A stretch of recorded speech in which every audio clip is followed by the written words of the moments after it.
الحمد لله نحمده ونستعينه ونستغفره ونؤمن به ونتوكل عليه ونعوذ بالله من شرور أنفسنا من يهده الله فلا مضل له ومن يضلل فلا هادي له ونشهد أن لا إله إلا الله وحده لا شريك له ونشهد أن سيدنا وسندنا ومولانا محمدا عبده ورسوله أرسله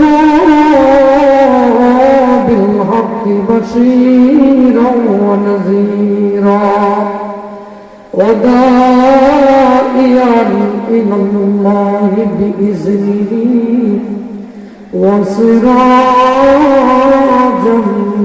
منيرا أما بعد قال الله تعالى في كلامه المجيد وفرقانه الحميد أعوذ بالله من الشيطان الرجيم بسم الله الرحمن الرحيم يا أيها الذين آمنوا اتقوا الله وابتغوا إليه الوسيلة وجاهدوا في سبيله لعلكم تفلحون وقال النبي صلى الله عليه وسلم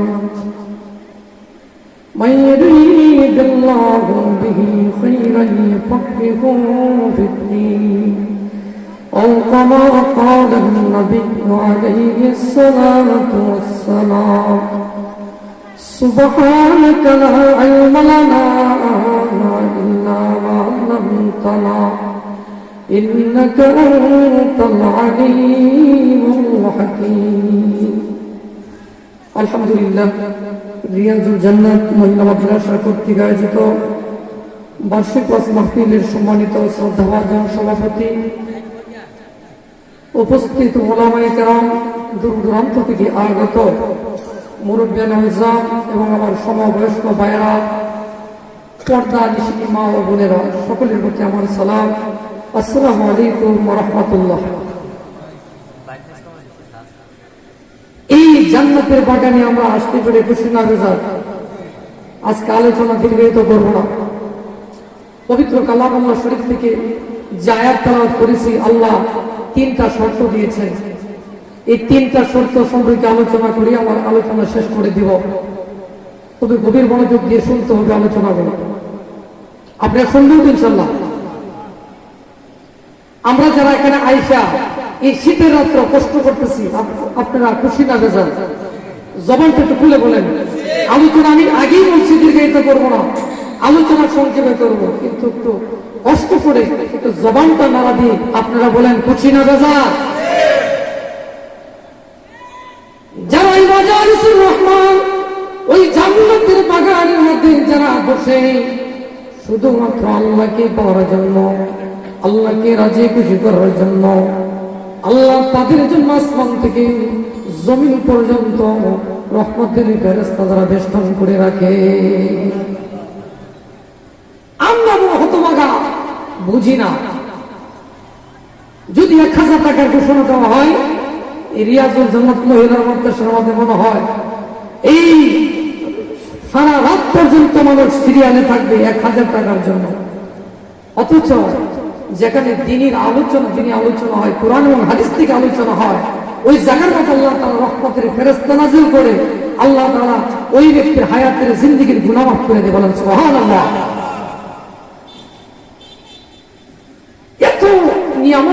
তাআলা নাযিল করেন, তারপরে আমরা বুঝি না, বড় আফসোস।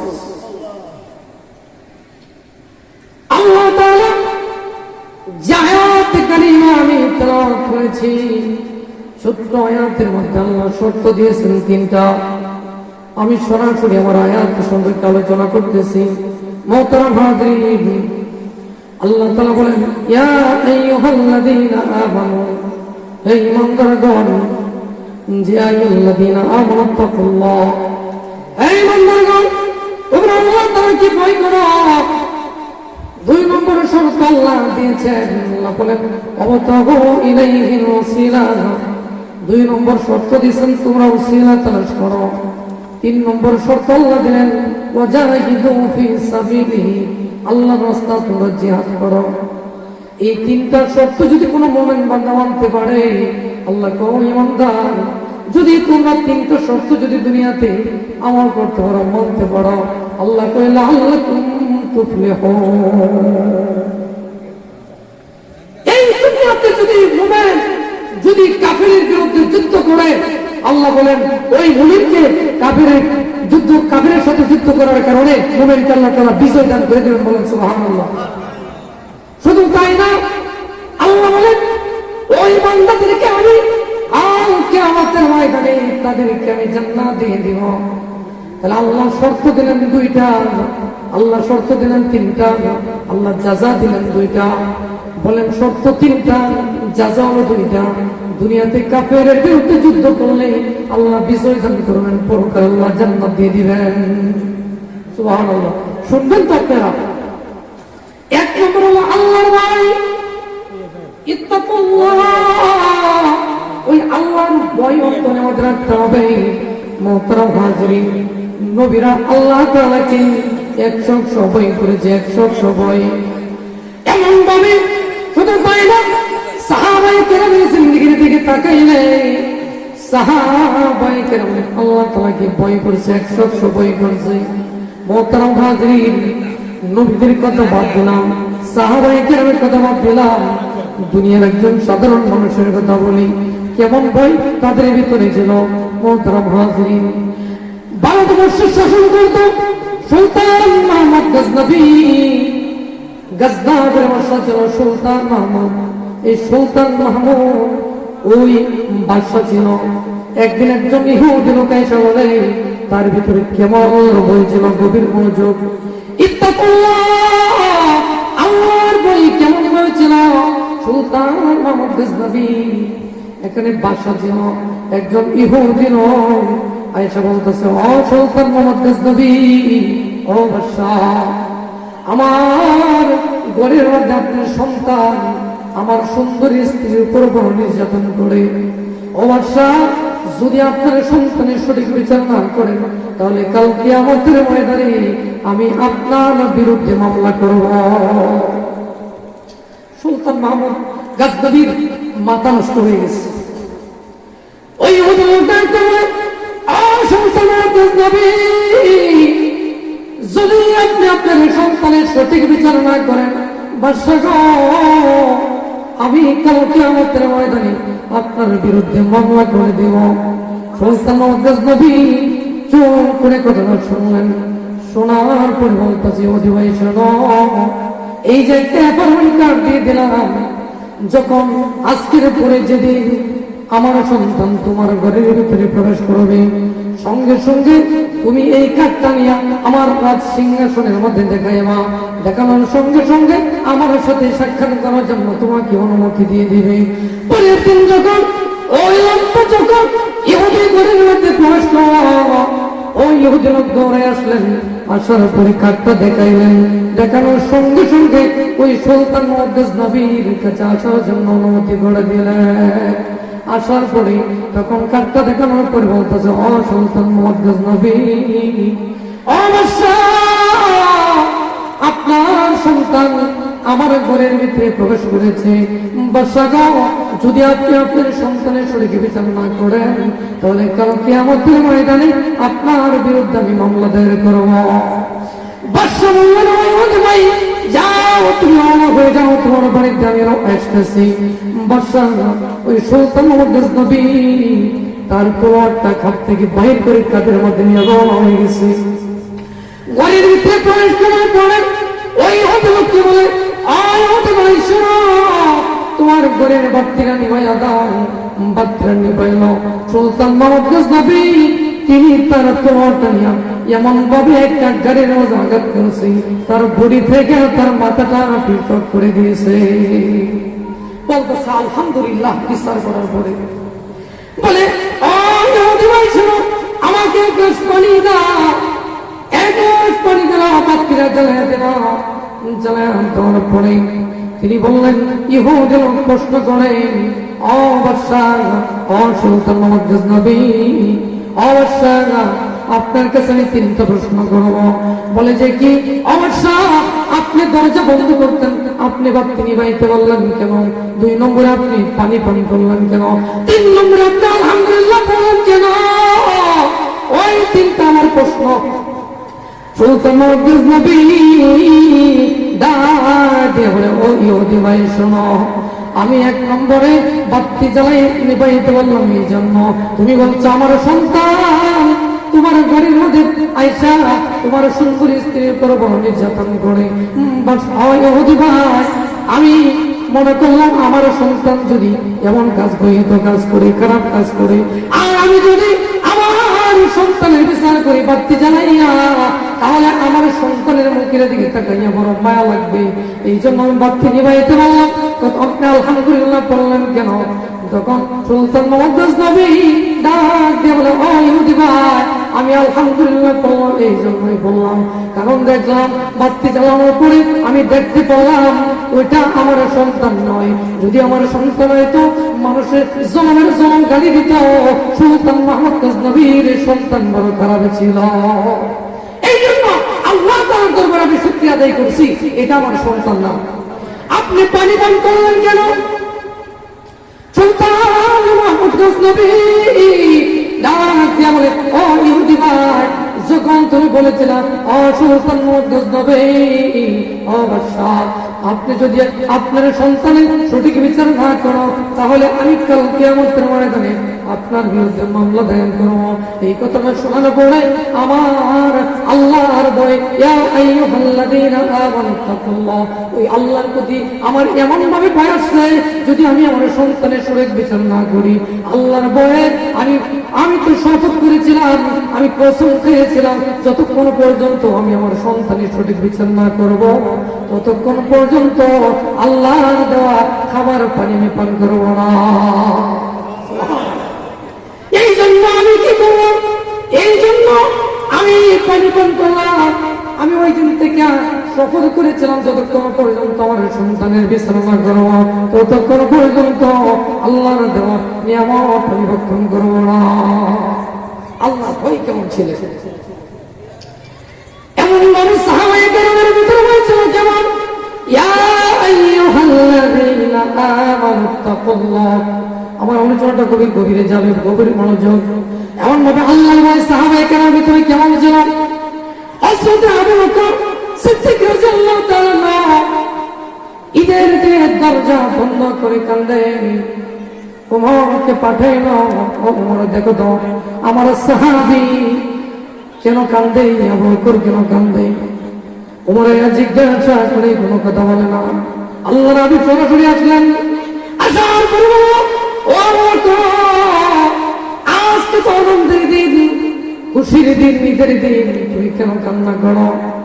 আবু বকর গো, তুমি তোমার চোখে পানি কেন? আবু বকর ডাকতে বলে, ইয়া রাসূলুল্লাহ, ইয়া হাবিবাল্লাহ, আমি যখন ব্যবসা করতাম তখন একজন মহিলা আমার দোকান থেকে কাপড় তৈরি করে নিয়েছিল। গতকাল এসে বলতেছে, আবু বকর, তোমার কাপড়টা তুমি ফেরত দিয়ে দাও, আমার টাকাগুলো ফেরত দিয়ে দাও। তোমার কাপড় আমার পছন্দ হয় না, তুমি তোমার কাপড় নিয়ে যাও, আমার টাকাগুলো ফেরত দিয়ে দাও। ইয়া রাসূলুল্লাহ, কাল কিয়ামতের ময়দানে আল্লাহ যদি আমাকে বলে, আবু বকর, তুমি যে তোমার পর্যন্ত আমল করেছো, নামাজ পড়েছ, রোজা রেখেছ, ও আবু বকর, তোমার আমল আমার পছন্দ হয় নাই, আমার নেকি গুলো ফেরত দিয়ে দাও। তোমার যে নামাজ রোজা আছে তুমি এটা ফেরত নিয়ে নাও। ইয়া রাসূলুল্লাহ, কাল কিয়ামতের ময়দানে আল্লাহ যদি আমার নামাজ, আমার রোজা, আমার হজ, আমার যাকাত যদি ফেরত দেয়, আমার কি অবস্থা হবে? এই জন্য আমি কান্দি। ইয়া রাসূলুল্লাহ, যারা এই দুনিয়াতে হায়াত পাইল, হায়াত পায় যারা হায়াতের জিন্দেগি গুনাহ মাফ করাইতে পারছে, তাদের জন্য হলো ঈদ আনন্দ। ইয়া আইয়ুহাল্লাযীনা আমানু তাকুল্লাহ। আল্লাহ, ইয়া রাসূলুল্লাহ, যারা আল্লাহর কাছে যারা প্রিয় হইতে পারছে, আল্লাহর প্রতি যারা প্রিয় হইতে পারছে, তারা হায়াতের জিন্দেগির গুনাহ মাফ করাইতে পারছে, তাদের জন্য হলো ঈদ। আমি আল্লাহর ভয়ে আমি কান্দি। মুনকার হাজির, শুধু তাই না, শুধু তাই না, অনেক ইতিহাস আল্লাহর ভয় তাদের ভিতরে কেমন ছিল। হযরত ওমর অর্থ জাহানের খলিফা, দিনের বেলা বিশ্রাম করত, বিশ্রাম করে রাতের বেলা সন্ধান করত, কে জানি অনাহারে আছে, কে জানি খাবার হারা আছে। আল্লাহর ভয় নিয়ে তারা চতুর্দিকে বেড়াইত, দেখত। وأما من خاف مقام ربه ونهى النفس عن الهوى فإن الجنة هي المأوى। ওই তারাই তো ঈমানদার, তারাই হলো ঈমানদার, তারাই হলো আল্লাহ। যারা আল্লাহর সামনে কাল কিয়ামতের ময়দানে দাঁড়াইতে হবে এই ভয়ে, যারা নফসে খায়াসে তারা পাপ করে না, গুনাহ করে না, অন্যায় করে না। আল্লাহ বলেন, আম্মা মান খাফা মাকাম রাব্বিহি ওয়া নাহান নাফসা আনিল হাওয়া। যারা আল্লাহর সামনে কাল কিয়ামতের ময়দানে আল্লাহর সামনে দাঁড়াইতে হবে এই ভয়ে যারা গুনাহ করে না, তার নফস চায় গান শোনার জন্য, নাচ দেখার জন্য, যাত্রা দেখার জন্য, কিন্তু যাত্রাও দেখে না, গান শুনে না, উস্তুলে পয়সাটা কোনো কাজের মধ্যে লিপ্ত হয় না। আল্লাহর সামনে কাল কিয়ামতের ময়দানে দাঁড়াইতে হবে, আল্লাহর সামনে জবাবদিহিতা করতে হবে। এই জন্য তারা পাপ করে না, অন্যায় করে না। আল্লাহ তাআলা বলেন, নবী গো, নবী আপনি পৃথিবীর উম্মাহকে আপনি জানিয়ে দেন, ফাইনাল জান্নাতা হিয়াল মাওয়া, আমি তাদের জন্য জান্নাতের ভিতরে একটা ঘরের ব্যবস্থা করে রেখেছি। সুবহানাল্লাহ, সুবহানটা খুলে বলেন। জান্নাতি যুবকের কথা একটু শুনাই। একজন যুবক এমন ভাবে ব্যবসা করার উদ্দেশ্যে 350 মাইল দূরে যাওয়ার জন্য, মদিনা মুনাওয়ারা যাওয়ার জন্য রওনা হয়ে গেছে। উটের মধ্যে ব্যবসা করার জন্য রওনা হয়েছে। 150 মাইল যাওয়ার পরে তিনি একটু ক্লান্ত হয়ে গেছে। গভীর মনোযোগ দিয়ে শুনলেন, এমন ভাবে ওই আল্লাহর ভয় তার ভিতরে কেমন ভাবে ছিল। ওই যুবক হাট যাইতে 150 মাইল যাওয়ার পরে তিনি ক্লান্ত হয়ে গেছে। যুবক চিন্তা করল যে আমার উটটিটা নিয়ে আমি একটু বসি, আমি একটু বিশ্রাম করি। তিনি উটটাকে সুন্দর করে গাছের সাথে বাঁধাই করলেন। বাঁধাই করার পরে তিনি একটু ঘুমায় গেলেন। ঘুম থেকে ওইটা দেখে তার উটটার জীবিত নাই, তার উট মারা গেছে। ওই বাগানের মালিক এক বৃদ্ধ মানুষ, বয়স্ক মানুষ, এই বৃদ্ধ মানুষ দেখলো তার উটটা এসা তার ওই বাগানের মাঝে খেজুরের চারাগুলা ভেঙে ফেলছে। তিনি রাগান্বিত হইয়া, আসলে মারা নেওয়াতে মারা নাই, একটা পাথর নিক্ষেপ করছে, মাথার মধ্যে লাইগা রক্ত গরমে মারা গেছে। মারা যাওয়ার পরে যুবক ঘুম থেকে উঠছেন, ওইটা তিনি তার উঠা খুঁজতে কোথাও পায় না। দেখতে দেখতে বাগানের শেষ কোনারে গিয়া দেখে তার উটটার জীবিত নাই, মরা অবস্থা এই পইরা আছে বাগানের মাঝে। ওই পাখিতে একটা বৃদ্ধ লোক দাঁড়ানো আছে। যুবক জিজ্ঞাসা করলো, ও বাবা, আমার উটটাকে কে মেরেছে? বলে, আমি তো না যাইতে পারবো মদিনা, না যাইতে পারবো বাড়িতে, মাথাটা বড় নষ্ট হয়ে গেছে। এমন ভাবে ওই যুবক এই কথা জিজ্ঞাসা করার পরে ওই বয়স্ক লোকটা, বৃদ্ধ লোকটা বলতেছে, বাবা গো, তোমার উটটা আমি মেরে ফেলেছি, কিন্তু মারার জন্য, উট মারার জন্য পাথর নিক্ষেপ করি নাই। আমার চারাগুলো ভেঙে ফেলেছে, আমি এর আগের মাথায় আমার ওই পাথরটা নিক্ষেপ করেছি, ঘটনা করে তার মাথার মধ্যে লেগে পড়েছে। লেগে পড়ার পরে উটটা মারা গেছে।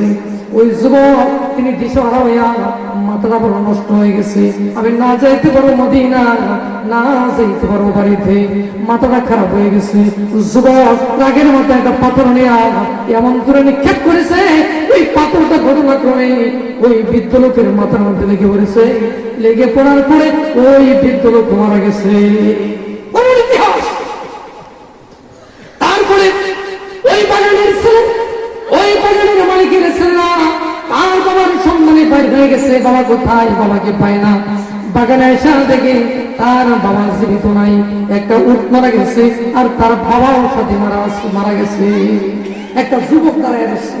ওই বাগানের মালিকের দুই ছেলে জিজ্ঞাসা করলো, ও ভাই, আমার বাবাকে কে মারছে? আমি মেরে ফেলছি। কেন মারলেন? আপনার বাবা আমার উট মেরে ফেলছে। আমি রাগের মাথায় আমি একটা পাথর নিক্ষেপ করেছি, আপনার বাবার মাথার মধ্যে লেগা আপনার বাবা মারা গেছে। আপনি আমাকে যা বিচার করার দরকার বিচার করেন। বলে যে আমি আল্লাহকে ভয় করি। 1 নম্বর শর্ত কি আপনাদের মনে আসেনি? 1 নম্বর শর্ত হলো আল্লাহর ভয়। ওই যুবক ডাক দেয় বলে, ও ভাই, আমি আল্লাহকে ভয় করি। আল্লাহর ভয় ভিতরে আছে আমার, আল্লাহকে ভয় করি। আল্লাহর ভয়ের ভিতরে আছে আমার তোমার বাবাকে আমি মেরে ফেলেছি, তোমার আমার বিচার করো। তখন ওই যুবককে দুইটা বাইন্দা হয়ে গেছে। আমিরুল মুমিনিন জাহানের খলিফা বাদশাহ আমিরুল মুমিনিন হযরত উমরের দরবারে হয়ে গেছে। উমর বলে, ও যুবক, তুমি তার বাবাকে মারছো? যুবক বলে যে, হ্যাঁ, ইয়া আমিরুল মুমিনিন, তার বাবাকে মেরে ফেলেছি। কেন মারলা? তোমাকে তো উট দিয়ে দিলে হয়ে যেত, তুমি তাকে মারলা কেন? বলে যে, আমিরুল মুমিনিন, আমি ইচ্ছা করি ওই বৃদ্ধ লোককে মারি নাই, বাগানের মালিককে মারি নাই। আমি আমার উটটা মেরে ফেলেছে। আমি রাগের মাথায় একটা পাথর নিক্ষেপ করেছিলাম। ঘটনাক্রমে ওই পাথরটা তার কপালে লাগে বলছে, মাথার মধ্যে লাগছে। ওই লোকটা মারা গেছে। ও আমিরুল মুমিনিন ওমর, আমাকে আপনি বিশ্বাস করেন, যা বিশ্বাস করার দরকার বিশ্বাস করেন। আমিরুল মুমিনিন হযরত ওমর বললেন, ও যুবক, তোমার একটা মাত্র শাস্তি হলো, তোমাকে শুনেতে চড়ানো হবে, তোমাকে ফাঁসি দেওয়া হবে। ফাঁসির আগে, মৃত্যুর আগে তো এই দুনিয়ার আইন অনুযায়ী তাকে মনের চাহিদা জিজ্ঞাসা করা হয় যে তোমার কিছু চাহিদা আছে নাকি। দুনিয়াতে যদি মানুষকে ফাঁসি দেয়, ফাঁসির আগে বলে, ও তোমার কোন চাহিদা আছে? ওই যুবককেও জিজ্ঞাসা করলো আমিরুল মুমিনিন হযরত ওমর জিজ্ঞাসা করলো, ও যুবক, তোমার কি কিছু মনের মধ্যে কিছু আকাঙ্ক্ষা আছে, চাহিদা আছে? যুবক দেখতে বলে, ও আমিরুল মুমিনিন ওমর, খোদার কসম করে বলি, আমিরুল মুমিনিন, আমি ব্যবসার উদ্দেশ্যে ওই 350 মাইল দূর থেকে আমি আসছিলাম মদিনা মুনাওয়ারাতে। আমি একজন ইহুদি লোকের সাথে আমার ব্যবসা ছিল, পার্টনারশিপ ছিল, এই ব্যবসা করতাম, কিন্তু কিছু বাকি আছে, টাকা আছে। আমার মার কাছ থেকে সেই বিদায়ের জন্য একটু অনুমতি দেন, কিছু সময় দেন। বাদশা বলল, আমিরুল মুমিনিন হযরত ওমর ডাক দেয়, ও যুবক, তোমার কি কোনো জমিদার আছে নাকি? ওই যুবক ডাক দেয়, আমিরুল মুমিনিন, ওই মদিনা 350 মাইল দূরে আমার কোনো ভাই না, আমার তো কোনো মা নাই, আমার বাবা নাই, কে আমার জমিদার বলবে? তাহলে তো তোমাকে বিদায় দেওয়ার কোনো সুযোগ নাই, কেউ হয় না। মুসিবত বললে কিন্তু কেউ কাউরে চিনে না। এই দুনিয়াতে পড়ে দেখেন, বাবাকে সন্তান চিনে না, সন্তানেও বাবাকে চিনে না, বাবার সন্তান কেউ চিনে না। করোনা যখন হয়েছিল তখন স্বামী স্ত্রী চিনছে না, স্ত্রী স্বামীকে চিনছে না। কথা ঠিক না বেটি? কেউ তার জমিদার হয় না। একজন লোক আবু যর গিফারি রাদিয়াল্লাহু তাআলা আনহু দাঁড়ায়া গেলেন, ও আমিরুল মুমিনিন, ও বাদশা,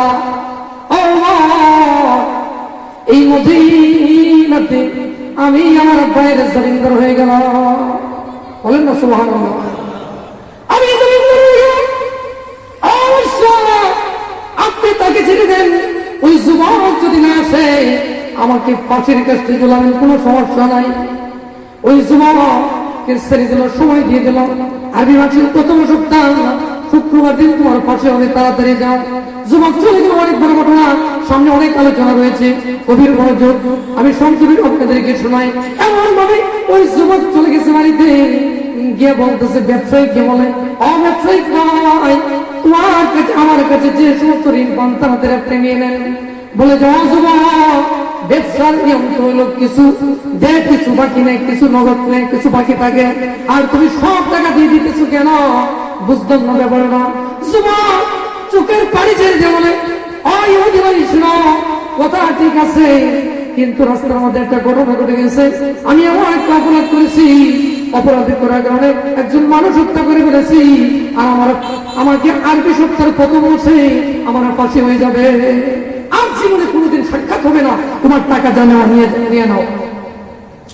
যুবক টাকা নিয়ে চলে গেল, তার মায়ের কাছে গেল, মা গো 10 মাস 10 দিন পর্যন্ত আমাকে গর্বে রেখেছেন, তোমার আপনার দুধের দাম আমি দিতে পারবো না। ওই 350 মাইল দূরে আমার চলে যেতে হবে, মা গো আপনি আমাকে মাফ করে দেন, ক্ষমা করে দেন। রাস্তার মধ্যে এমন একটা ঘটনা ঘটাইছি যে ঘটনার জন্য আমার একমাত্র ফাঁসি ছাড়ার কোনো উপায় না। যুবক বিদায় নিয়ে রওনা হয়ে গেছে, রওনা হইতেছে, মায়ের কাছে বিদায় নিয়ে যুবক যায়, আর ওই দিক দিয়ে সময় হয়ে গেছে।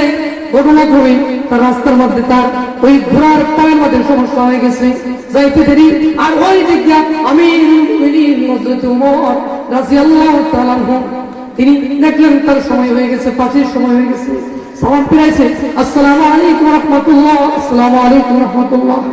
ওই যুবক কোথায়? দেখেছে যুবক নাই। বলে যুবক নাই, তার জমিনদারকে বলে আবু হুজুর গিফারি রাদিয়াল্লাহু তাআলা আনহু যুবক যে ধরছে না, ওই আবু হুজুর গিফারিকে ফাঁসির কাছে নিয়ে যা। যুবক নাই, তার জমিনদারকে ফাঁসি দেওয়া হবে। ওই দিক দিয়ে সাহাবায়ে কেরাম, আল্লাহর নবীর সাহাবীরা কান্না করে গেছে মসজিদ নববী। আরে এত সুন্দর মানুষ, এত সুন্দর তার তেলাওয়াত, যা তা শুনে চোখের পানি ধরে রাখা যায় না। ওই মানুষটা আজকে একটা যুবকের জন্য তাকে ফাঁসির কাছে ঝুলতে হইতেছে। এই দিকটা কান্নাকাটি ভুল শুরু হয়েছে। আর একজন আল্লাহর নবীর একজন সাহাবী ডাক দেবে, ওই যে তাকায় দেখেন পাহাড়ের উপর থেকে কে যেন একটা লোক আসতেছে, একটু অপেক্ষা করেন। ওই দিক দিয়ে একটা ঘোড়া দৌড়ে আসতেছে, আসার পরে দেখি ওই দুনিয়ার সাধারণ কোনো মানুষ নয়, সেটাও ওই যুবক। বলেন সুবহানাল্লাহ। যুবক এসে বলতেছে, আমিরুল মুমিনিন আমাকে আল্লাহর রাস্তায় মাফ করে দেন, আমি অন্যায় করে ফেলেছি, রাস্তার মধ্যে আমার ঘোড়ার একটু সমস্যা হয়ে গেছিল, এই জন্য সঠিক সময় আসতে পারি নাই। আমার ভাই আবু যর গিফারিকে ফাঁসির কাছ থেকে নামায় দিয়া আমাকে কি করেন, ফাঁসির কাছ থেকে ঝুলাইয়া দেন। আর বাগানের ওই মালিকের দুই সন্তান তাকায়া তাকায়া দেখি যে মানুষটিকে ছেড়ে দিলে 350 মাইল দূর থেকে আসে, এটা তো দুনিয়ার কোন সাধারণ মানুষ নয়। আপনারা কি বলেন, সাধারণ মানুষ? তিনি বলেন, ইয়া আইয়ুহাল্লাযীনা আমানু তাকুল্লাহ, আল্লাহর ভয়। ওই যুবক ডাক দিয়ে বলে, ওয়া মুমিনুল্লাহ ইত্তাকুল্লাহ, আল্লাহকে ভয় করে, আল্লাহর ভয় আমার ভিতরে। ও মা, খোদার কসম করে বলি, ইচ্ছা করে আমি দেরি করি না, আপনি আমাকে মাফ করে দেন। আমার ভাই আবু যর গিফারিকে নামায়া আমাকে ফাঁসিতে ঝুলাইয়া দেন। বাজারের মালিকের সন্তানেরা তাকায়া তাকায়া দেখে, আর ওমর রাদিয়াল্লাহু তাআলা কে বলে, ও আমিরুল মুমিনিন না না না, আপনি তাকে ফাঁসির কাছে ঝুলায়েন না, ফাঁসিতে চড়েন না। আমরা বাগানের ওই মালিকের দুই সন্তান আমার ভাইকে ক্ষমা করে দিলাম, আপনিও ওই যুবককে ক্ষমা করে দেন। আল্লাহর ভয় কেমন? আল্লাহর ভয়, ইয়া আইয়ুহাল্লাযীনা আমানু তাকুল্লাহ। 1 নম্বর শর্ত কি দিয়েছিলাম? আল্লাহ তাআলা বলেন 1 নম্বর মুমিন মুত্তাকির জন্য 1 নম্বর শর্ত হলো আল্লাহকে ভয় করা, আল্লাহর ভিতরে আল্লাহর ভয় তার ভিতরে রাখা। আল্লাহর ভয় কেমন ছিল? ওই অর্ধজাহানের খলিফা হযরত ওমর, এই অর্ধজাহান শাসন করতেন ওমর রাদিয়াল্লাহু তাআলা আনহু। দিনের বেলা বিচার করতেন, রাতের বেলা কে না কে আছে ঘুরে ঘুরে দেখতেন আল্লাহর ভয় তার ভিতরে কেমন ছিল। এমন ভাবে ওমর রাদিয়াল্লাহু তাআলা রাতের বেলা জঙ্গল পার দিয়ে ঘুরতে ঘুরতে তাকায়া দেখে একটা বাংলা চাঙ্গা এমন ভাবে ঝিন্ন শীর্ণ একটা বাড়ি থেকে একটু চুলা থেকে আগুন জ্বলতেছে। আর তিনি কাছে গেলেন, আর শুনে একটা কান্নার আওয়াজ আসে, মা গো, ও মা, খাবার দেওয়ার ক্ষুধার যন্ত্রণা সহ্য করতে পারি না। ওমর রাদিয়াল্লাহু তাআলা এই কথা শুনে দৌড়ে গেলেন বাড়িতে, গিয়ে জিজ্ঞাসা করলেন, মা গো, কি রান্না করেন এত রাত্রে? বলে যে, বাবা কি রান্না করবো, রান্না করার কিছুই নাই। তো সন্তানগুলা কান্না করে কেন? সন্তান কান্না করে খাবার কিছু নাই গো। ও বাবা তুমি জিজ্ঞাসা করলে কি হবে? ও একটু বলেন না, আমি একটু দেখি কিছু ব্যবস্থা করতে পারি কিনা। ও যুবক, তুমি বাবা ব্যবস্থা করবা। উমরে শাসন করে জাহানের বাদশা উমরে দেখাশোনা করে না, আর তুমি আইছো আমাকে সহযোগিতা করার জন্য। আপনি বলেন না, আপনার সন্তান কান্না করে কেন? ওই বুড়ি মহিলা ডাক বলে, বাবা আমার সন্তান কান্না করে ক্ষুধার যন্ত্রণা কান্না করতেছে, খাবারের কিছু নাই, আমার সন্তান না খায়া পেটটা পিঠের সাথে লাগা গেছে, আমি তো রান্না করার কিছুই নাই, একটু বুঝ দেওয়ার জন্য গরম পানি করতেছে।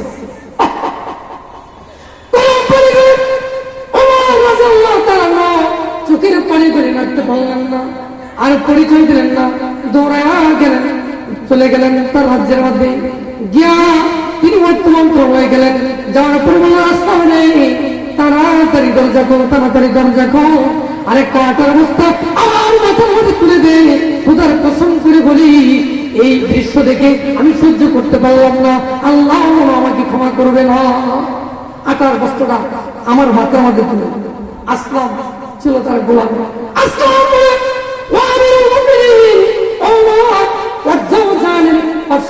আপনি আপনার মাথার মধ্যে আপনার অবস্থান সেটা তো হতে পারে না, আমার মাথার মধ্যে তুলে দেন। আমি হযরত উমর ডাকতে বলে, ও আসলাম, কাল কিয়ামতের ময়দানে আল্লাহর কাঠগড়াতে যখন আমাকে দাঁড়াইতে হবে, তুমি হিসাব দিবে না, আমার হিসাব আমাকে দিতে হবে। তাড়াতাড়ি 18 বস্তা মাথায় তুলে 18 বস্তা মাথায় নিয়ে দৌড়ে আসলেন। আসার পর বলে, মা গো, ও মা, এই বস্তার মধ্যে আটা আছে, আটা দিয়ে তিনি খামির বানাইলেন, রুটি বানাইলেন।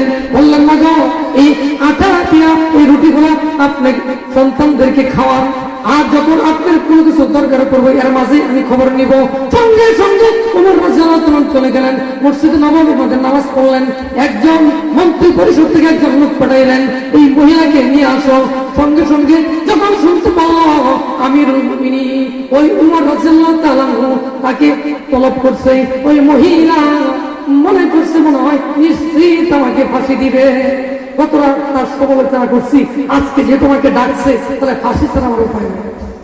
ওই মহিলা সন্তানকে ডাকতে বলে, ও আমার সন্তানেরা, তোমরা আমাকে শেষ জন্মের দেখা দেখে দাও, কিছুক্ষণ করেই মনে আমিরুল মুমিনিন হযরত উমর মনে আমাকে ফাঁসি দিয়ে ফেলবে। কালকে রাতের বেলা যে বদনাম করছি, আজকে মনে আমার ফাঁসি দেওয়ার গতি নেই। আসলে কি ফাঁসি দিবে?